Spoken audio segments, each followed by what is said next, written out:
Kaixo, mindfulness, mindfulnesseko ariketatxoak.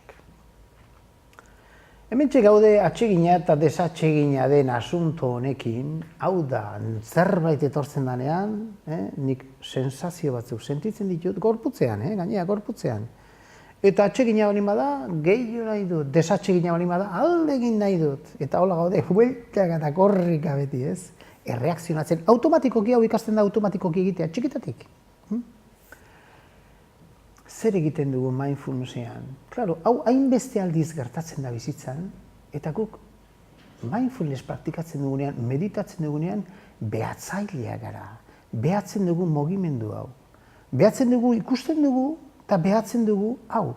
Nola nago beti, atsegina denarekin hurbiltzen, eta desatsegina denarekin alde egiten.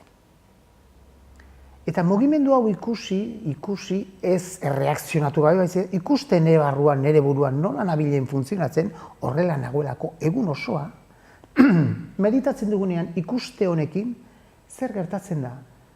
Garatzen hasten garala behatzaile bat. Norbait behatzen dula prozesu hau. Eta hemen datza, hontan datza meditazioa.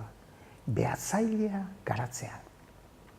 Bestera bat esatea izango zen, hau da bizitza, hau zuzara, protagonista, gertatzen zaizkizu gauzak, loteria tokatu zaizu, ze ondo, neska laguna edo mutil laguna utzi dizu, ze triste, eta hola bezabiltza bizitzan.